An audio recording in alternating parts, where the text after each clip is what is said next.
A gente vai conversar a partir de agora com a doutora Alexandra Figueiredo. Ela é psicóloga. Vamos tratar sobre um assunto relacionado aos desafios da internet na adolescência e adultização infantil. Quero saber o seu ponto de vista e, logicamente, o entendimento científico sobre a causa. Primeiro, você me perguntou se a adultização infantil era um tema novo. É um tema novo para a sociedade, mas para os profissionais da psicologia, profissionais da educação, é um tema que faz parte da rotina de um profissional, do trabalho de um profissional. Então, o que aconteceu? Esse tema foi um tema que mexeu, ultimamente foi uma das notícias mais tocadas, né, mostradas em todo o país. O influencer Felca fez uma denúncia muito estruturada, muito bacana e que fez um levante a nível de país. E eu estava pensando assim, né, Levi? Eu estudei muito sobre essa denúncia de Felca e sobre outros conteúdos. E aí eu vi muita crítica de outros influencers dizendo assim: mas ele também é um influencer, ele está querendo ganhar likes e está querendo derrubar outro influencer. Mas veja só, Levi, o assunto é tão sério, é tão grave, que me trouxe aqui agora uma lembrança de... Aqui não é sobre religião, mas quando Jesus pregava em Jerusalém e atraía aquelas multidões e eles o adoravam, e aí os fariseus queriam parar aquele ministério de Jesus. E aí Jesus disse: olha, se esse povo parar, até as pedras clamarão. As pedras clamarão por justiça. Então, assim, quando a gente se depara com a adultização infantil, com a exposição de nossas crianças e adolescentes sem que estejam preparados a um bombardeio, a uma guerra destruidora, né, desses adolescentes. Então, a gente vê que se não for um Felca desse, da vida, seja lá quem for, alguém vai se levantar nesta nação e vai fazer algo em prol dessas crianças, porque ultrapassou todos os limites. Não temos mais limites que não tenham sido ultrapassados com relação aos prejuízos da adultização infantil. Quais são os prejuízos? Todos. Mas a gente vai começar aqui. Veja só, quando uma criança ou adolescente se expõe a redes sociais, primeira coisa que acontece, ele está tendo contato direto e sendo vítima do ciberbullying. É uma das primeiras coisas que acontece. Segunda coisa, exposição a conteúdo inapropriado.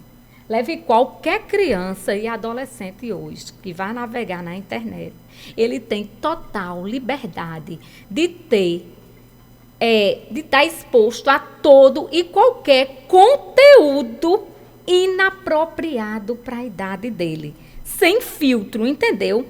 Outra coisa, dependência de tecnologia. Cada dia mais eles estão mais dependentes da tecnologia. E isso vai trazendo outra coisa, é um abismo que vai chamando o outro. Vem a pressão por validação. Então, o adolescente entra nesses abismos que vai levando a outro, começa com ciberbullying, depois vai para o contexto de inapropriação de conteúdos, depois vai para o excesso de tecnologia e causa dependência, depois disso daí vai para um processo de validação.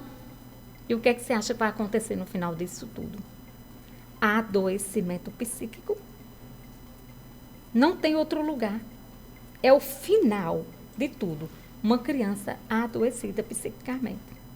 Leva muito tempo para chegar a isso? De forma alguma. Levi, como meu nicho de consultório é adolescentes, o meu foco maior, eu não atendo crianças, eu atendo adolescentes e adultos. Eu tenho muitos adolescentes em tratamentos. E por incrível que pareça, todos os adolescentes, eles estão tratando a mesma coisa.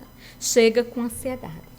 O pai e a mãe já traz Ai, esse menino está ansioso, esse menino não come, esse menino não vai para a escola. Se hoje você tiver contato, se você entrevistar hoje aqui, qualquer diretor, diretora de escola, de qualquer escola, tanto pública quanto privada desta cidade, você vai ver a problemática de alunos que não querem estar na escola. E aí os pais chegam atestado, doutora.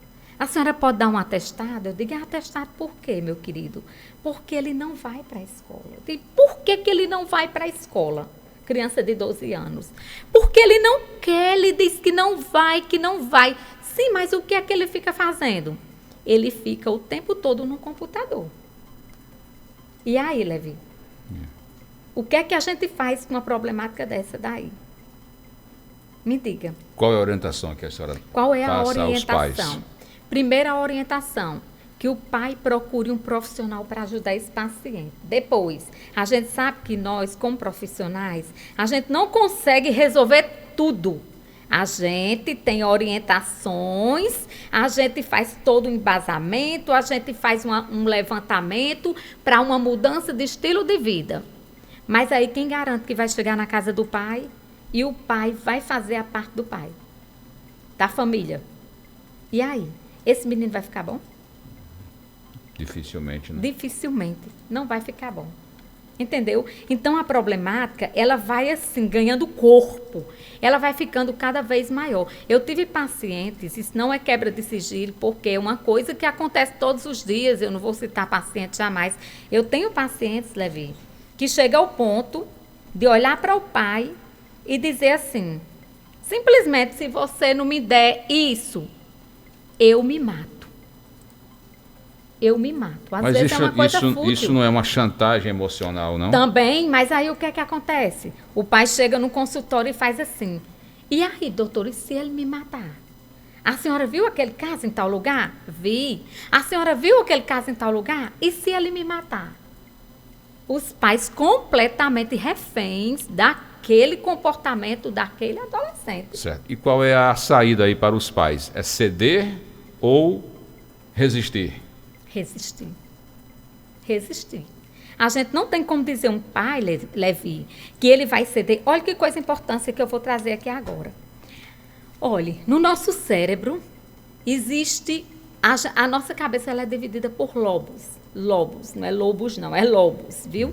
Lobo frontal, lobos temporal. E aqui no nosso lobo frontal tem algo chamado córtex pré-frontal, que ele começa a se formar na infância e ele só é desenvolvido aos 25 anos. É que ele é fechado. E olha a responsabilidade deste córtex frontal. Esse córtex frontal, Levi, ele é responsável, ele desempenha um papel crucial nas funções cognitivas, no comportamento, na tomada de decisões, no controle de impulsos, no planejamento, na organização e na regulação emocional. Então, um adolescente, ele não tem como ter esse órgão pronto, preparado, responsável, para que ele tenha todo esse desempenho cognitivo para tomar essas decisões. Aí, como é que eu, como pai, sabendo que isso aqui é uma coisa biológica, vou deixar o meu filho tomar decisões das quais ele não tem condições neurológicas para tomar essas decisões? Você já imaginou a situação que é? Aí o menino chega de 12, o menino chega de 13, sempre assim, Levi, incrível, sempre. Aí chega o garoto de 12, de 13, com a cara desse tamanho no consultório, aí diz, minha vida não tem sentido, minha vida não presta, eu acho que é melhor eu me matar. Aí chama a mãe. E aí, como é? Faz uma anamnese para ver outras coisas, se não tem a parte, né, que traz a hereditariedade, genética. E aí a mãe vem e a mãe diz, mulher, o problema lá em casa é que ele quer tudo o que ele quer. Tudo o que ele quer. Se eu não der tudo o que ele quer, ele quebra tudo. Ele faz isso, ele faz aquilo. Digo, e você está fazendo o quê? Ela diz, eu não sei o que fazer. Então a figura do pai e da mãe deixou assim de ser o eixo central da família, né? Pais e mães estão reféns, completamente reféns de comportamentos de adolescentes e crianças.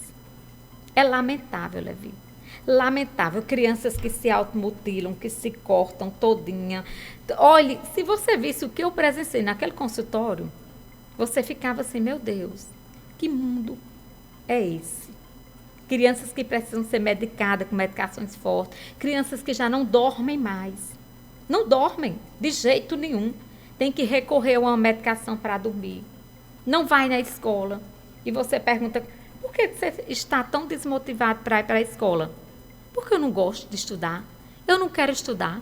E o que é que você quer? Eu quero jogar. Só o que eu quero é jogar o dia todinho. O que motiva para eles, a criança, é o jogo. Esse adolescente é o jogo. Em alguns, sim. Em alguns, sim.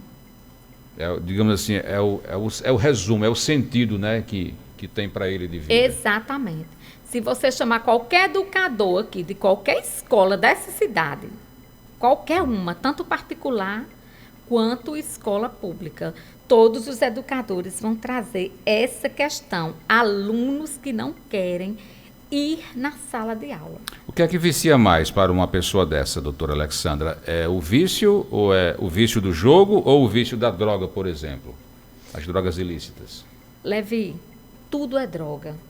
Tudo é droga. Porque a dependência digital, ela age como droga.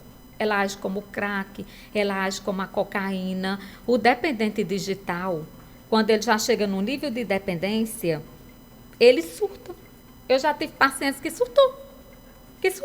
Que entrou em um quarto e que só jogou, comeu, ficou obeso, jogou muito, e depois ele teve um surto psicótico. E aí? O que é que a gente diz se a família não tiver uma nova estrutura, se a família não mudar toda essa forma de conduzir essa educação em casa, o que é que vai ter de mudança? Agora, doutora, a gente observa o seguinte, no dia a dia também, estamos falando no público voltado ao adolescente, à criança, que é justamente o que está no momento que o Felca colocou, mas a gente percebe também uma dependência muito grande dos adultos, principalmente também quando vão se encaminhar para a questão de jogos. Muitos adultos perdendo tudo, muitos adultos apostando. Também uma dependência da internet. Exatamente. Eu tenho pacientes também que estou tratando com dependências de jogos. Mas aí a gente tem, Leonardo, essa preocupação também, porque envolve perda de patrimônio. Eu já tive paciente que perdeu patrimônio grandiosos. A questão é, o adulto, ainda que tomado por aquele vício, por aquela compulsão, é um adulto. É um adulto. Agora você imagine uma criança que não sabe mais separar o que é infância, adolescente, entendeu? Porque uma coisa que Felca denunciou e que eu achei muito interessante, os algoritmos. Aqui todo mundo sabe o que é algoritmo, né? Porque quando eu abro o meu celular, ele só vai aparecer uma coisa aqui, psicologia. Eu pesquiso muita informação, vai aparecer os sites de informação. Vai aparecer tudo que é informação. Aí agora você imagine, né? A gente tem esse entendimento, você é um rapaz da mídia, você entende que tem aqui robôs e que tem algoritmos que eles vão trazer para você aquilo que te interessa, assim como eu. Assunto da psicologia. É tão impressionante, doutor, por exemplo, às vezes você pesquisa, às vezes eu pesquiso, sei lá, alguma coisa de universidade, uma especialização. Daqui a pouco vem um monte de especialização no meu Instagram. Meu Deus, parece até que está lendo o meu pensamento. Já aconteceu contigo? Exato. Então, o que é que acontece? A gente é adulto, a gente sabe como essas coisas funcionam e a gente tem uma capacidade de filtro. Agora, imagine, o adolescente que não tem, muitas vezes ele não tem esse conhecimento do algoritmo, e aí o que é que acontece? Ele acha que o mundo dele, que vai aparecer tudo aquilo que ele curte, então o mundo está exatamente como aquele que aparece para ele, entendeu? Eu tinha uma paciente que estava se cortando muito. E aí Ela disse assim, aí eu comecei a investigar. Meu amor, desde quando você começou? Como foi sua primeira vez, o seu primeiro contato? Ela disse, tia, eu fazia parte de uma comunidade de jovens aí que não sabem nem quem é, porque eles entram numa comunidade que eles não fazem nem ideia de quem é. Eu fazia parte de uma comunidade e conheci uma colega que me disse assim, olha, você pode se cortar quando você estiver sentindo assim, muita tristeza, quando você estiver sentindo ansiosa, você se corte. Olha só, a menina começou a se cortar. Isso é passado entre elas. Se eu pegar 4, 5 adolescentes, todas elas têm marca no braço de que se cortaram. Fazem isso dentro de um quarto. Fazem isso dentro de um quarto. Muitas delas fazem nessas partes mais íntimas para que o pai e a mãe não vejam, porque quando faz no braço que elas faziam muito, então era mais fácil dos pais assim, né, ver. E agora elas procuram locais que sejam mais íntimos, às vezes os pais não têm mais acesso àquilo dali, e aí o que é que acontece? Elas ficam com esta liberdade de fazer isso daí. E cada dia mais ansiosas, e cada dia elas olham, Levi, para mim e dizem assim, eu não tenho sentido na vida. Às vezes você acha uma menina tão linda, eu fico olhando assim, eu digo, meu Deus, que moça bonita. Aí olha assim, faz assim, eu não gosto de mim. Eu não gosto de você. Por que você não gosta de você, minha querida? Eu não gosto de mim porque eu queria me parecer com fulana, que está na mídia.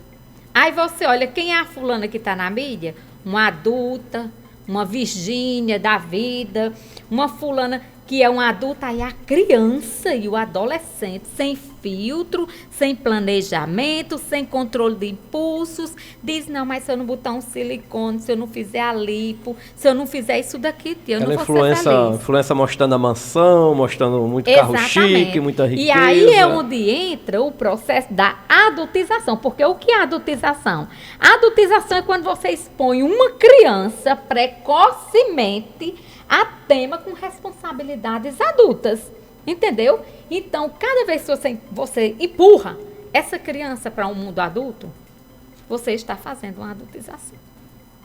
E as crianças não percebem. Certo. Doutora, a senhora já respondeu muita pergunta da gente aqui.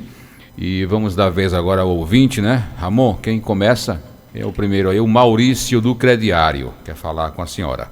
Certo. Alô, bom dia. Bom dia, meu amigo Levi. Bom dia para a doutora Alessandra. Bom dia para todos os ouvintes do seu belíssimo programa. Escutando atentamente a doutora, quero parabenizar pela entrevista, seu programa líder de audiência nesse horário. Levi, e também quero aproveitar para falar também sobre esse caso que está repercutindo território nacional ou até mesmo internacional, porque esse assunto criança é um assunto muito delicado. E, infelizmente, hoje o Brasil, todos vocês sabem que o Conselho Tutelar não serve para quase nada. Se não tivesse tido aquela denúncia de outro blogueiro, né? A justiça não tinha caído em cima. Quer dizer, e o Conselho Tutelar foi para onde? Está indo para onde? O trabalho do Conselho Tutelar. E também tem a outra parte de irresponsabilidade dos pais. Porque você sabe que a maioria ainda tem pai que dá a vida pelo filho, que é um pai exemplar. Mas a grande maioria hoje é os pais irresponsáveis, principalmente partindo para as redes sociais, né? Hoje a maioria das pessoas querem ganhar like, quer ganhar não sei o quê, quer ser blogueiro ou blogueira. Gente, é irresponsabilidade também dos pais, né? A criança é criança, né? A criança ali está tendo maturidade, vai ganhando maturidade com o tempo. Mas, infelizmente, se não tiver um adulto para dar um conselho, conversar, acaba com tudo, né? Ok. Maurício, obrigado a você. Doutora, pegando esse depoimento aí do Maurício, tem alguém que está falhando, todo mundo está falhando, alguém está acertando, quem está acertando? Isso, conselho tutelar, questão dos outros conselhos, sociedade, amigos, família, escola, relações de trabalho, enfim, colocando tudo isso no bojo. Está todo mundo errando. Todo mundo errando. Não tem ninguém acertando tudo, não? Levi, acertando tudo, não tem praticamente ninguém. Por quê? Veja só. A responsabilidade maior é dos pais, Levi. A gente orientar, como eu passo o dia todo orientando naquele consultório, orientando. Mas aí, se o pai chega em casa e ele não toma aquelas atitudes que ele deveria tomar, o que é que vai acontecer, Levi? O que é que vai acontecer? Logo aconteceu uma coisa, de um tempo desse para cá, de que menino é que manda no mundo. Menino é que manda em casa, Levi. Esses dias, eu fiquei assim, horrorizada. E eu tenho que pedir muito a Deus controle de impulsos, que eu sou assim bem de falar. Eu estava no supermercado aqui da minha cidade, muito conhecido o supermercado. E aí parou um senhor no carrinho daquele que bota o bebê no mercado. Esse bebê não tinha 2 anos de idade. Ele não tinha 2 anos de idade. O cara se agachou assim no meio do supermercado. O cara até ficou assim mal vestido, a calça desceu, o cofrinho ficou de fora. O cara se agachou e olhava pro bebê e fazia assim: você acha que a mamãe quer esse ou quer esse?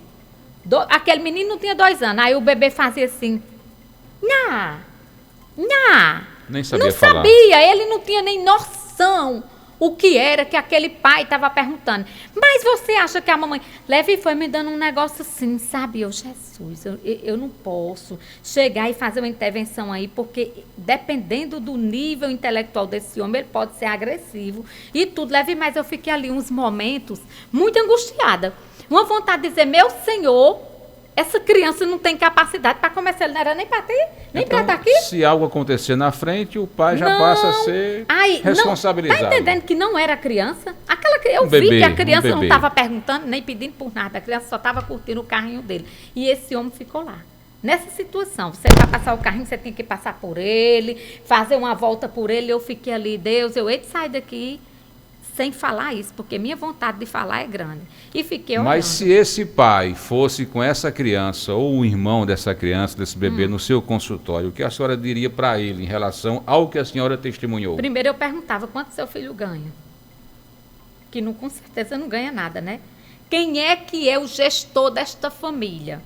E por que você estava perguntando a essa criança sobre algo de gestão familiar quando ele não tem nem capacidade de entender o que era que estava acontecendo naquele movimento, naquele ambiente? Não, Levi. É coisas absurdas, é coisas assim fora do normal. Não é normal. Porque tem coisas aqui que, se eu fosse relatar, entraria nessa questão de sigilo, de consultório, e a gente não pode fazer. Mas a coisa é muito pior do que o que você possa imaginar. Bom dia, querida. Ok, tem mais. Ela falou querida com Ivoneide Lopes, que acabou de chegar aqui, né? Pergunta do Rafael Gurgel. Alô, bom dia. Bom dia a todos, hein, doutora. Traz hoje aí, né, esclarecimento sobre esse tema de adultização infantil, tema importantíssimo para toda a sociedade do Brasil. E ouvindo, doutora, outros profissionais da área falando, pelo menos assim, se passam por profissionais, não sei se são, eles falam muito sobre a questão da prostituição, né, nas redes sociais, e esse tipo de conteúdo, Levi, ele é prejudicial até para adultos, né? A doutora, se tiver conhecimento de causa, pode falar mais sobre isso. Imagine para uma criança ali que muitas vezes, sem estar supervisionada, pode acessar isso de maneira fácil, prática e rápida. Então é importante que nós, como sociedade, possamos aí cobrar das autoridades parlamentares para que realmente tenha um cessamento aí de conteúdos digitais aí o mais rápido possível. Eu não sei, doutora, se tem alguma coisa a ver, que é uma pergunta também. Eu tenho percebido que depois que as pessoas têm tido mais acesso à tecnologia, ao celular, as pessoas têm adoecido mais, depressão, enfim, eu posso até estar aqui conversando baboseiras, sem conhecimento profissional, que não tenho, né? A gente tem percebido aí que pessoas têm se matado, pessoas têm feito várias coisas ruins após o excesso de uso das redes sociais. A doutora tem a falar sobre isso nesta manhã. Obrigado, bom final de semana a todos e qualquer coisa estamos às ordens. Ok, Rafael Gurgel, doutora Alexandra, responde. Pronto, Rafael. Primeiro, você não falou baboseira alguma. Veja só, você falou senso comum, mas é uma coisa que todo mundo entendeu aqui agora. Veja só, existe uma coisa chamada monetizar. É a monetização do que as pessoas que gravam esses vídeos e promovem todos esses conteúdos e ali, de certa forma, né, Levi? Tem a monetização, gera dinheiro. Agora, o que acontece? Muitas vezes os pais até são inocentes. Pega seu filhinho, seu bebê bonitinho, expõe ali, faz uma dancinha. Ok. Onde é que mora o perigo?